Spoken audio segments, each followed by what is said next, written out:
Hi, my name is Karen Fabian and I'm the founder of Bare Bones Yoga, and welcome to Bare Bones Yoga TV, where I post a lot of videos about different aspects of yoga, yoga practice, yoga postures, yoga teaching, and yoga anatomy.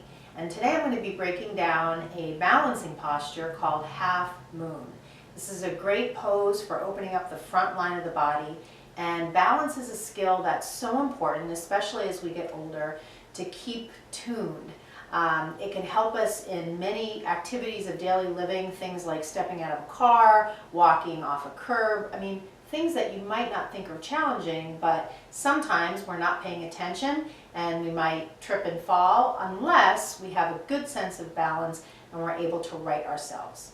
Certainly when you think about different athletic activities where balance is important, things like running or soccer or even cycling, just in terms of balancing yourself on the bike. But we're really talking about things where we're on our feet and we're moving in a dynamic way, and we want to have balance, and that oftentimes comes from having a strong sense of the center of the body, as well as different muscles we can call into play to help us maintain the shape.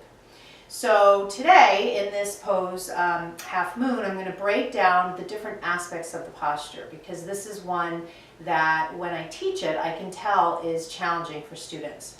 So the first thing we're going to do is we're going to come up towards the front of the mat, and I'm going to suggest that you have a block nearby, and really even two blocks. I think two is better to start out with, and you can see if you want to lose one as you get more proficient in the pose. So the first thing we're going to do is we're going to use the aspect of stacking the joints.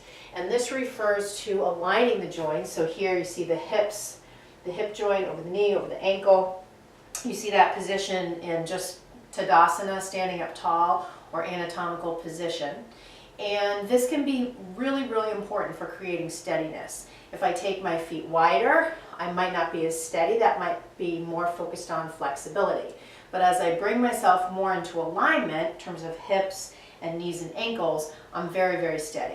So the same thing holds for the upper body. So here if I stack the shoulder over the wrist, I've got that alignment with the elbow in the middle. It's really important too that the bottom foot is straight. If the foot turns out at all, that will get in the way of my balance. So the first thing I'm going to do is take this top leg back. So I really need to focus on the outer hip, so muscles like the IT band and the gluteus medius and the tensor fascia lata. These are all lateral hip muscles. And you'll notice I'm flexing my foot. I'm not pointing my toe. And my leg is really, really engaged. It's a very strong leg. It's not like it's just kind of flopping out there in space. So as I stack the shoulder over the wrist and I make sure that bottom foot is straight, I take that top leg back, focusing on the outer hip, and now I start to create the rotation through the chest. Notice I'm not just kind of wrenching my head. I'm really turning from the core part of the body. I have a lot of awareness through that back leg, pressing through my heel, and then I can take my left arm to the sky. I'm rooting firmly into the ground, so much so that I can even pick this hand off, right? It's really coming from this bottom leg. The back heel is pressing back, very, very firm. So that back leg is very much part of the balance. I'm opening through the rib cage, so the oblique muscles are coming into play here. And that turning from the center of the body protects the neck. So again, I'm not just wrenching my head. Now, some of the things that I often see is bringing the block out of alignment.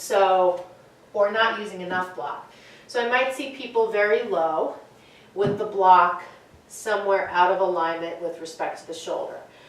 Another thing that I commonly see is not using a block at all and not being able to get this bottom leg straight. It's important to have not a locked leg, right? We don't want to go into hyperextension, but we want a very firm leg. We want to activate the quadriceps to extend the knee. So if it's hard for us to do that with our hand on the ground, that's another reason why we could use a block. Okay? And then the last thing that's really common is no awareness of this back leg.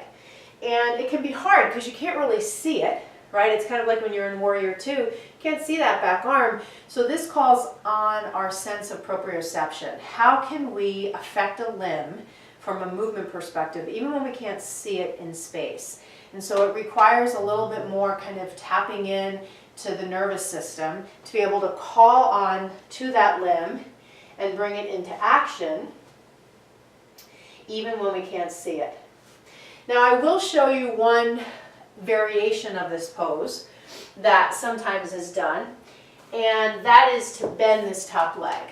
So if we bend this top leg, I'll show you the pose in a minute, but if we bend the top leg, we're starting to lengthen some of the hip flexors. So muscles like the psoas, starting on the low back, ending on the femur, muscles like the rectus femoris, which is part of the quadricep, starting on the pelvis, ending on the knee. So I'm not flexing my hip, I'm taking it into extension. So coming into half moon on this side, if I, again, stack the shoulder over the wrist, straight bottom foot, straight bottom leg, awareness through the top leg, really calling on those lateral hip muscles to open that top leg, top hip. And then if I bend this upper knee, I can grab onto the foot and start to take this top hip into extension. And that's where we get a little more of a lengthening and extension of the hip flexor muscles. So I hope you've enjoyed this and found it helpful. If you have other poses you'd like to learn more about in this way, please comment on the video below and I'd love to hear from you. Also, I invite you to visit my website, barebonesyoga.com, where you'll find lots of free downloads on yoga anatomy, including a PDF for yoga teachers on building sequences right on the home page. So again, the website is barebonesyoga.com. Thank you so much for watching, and namaste.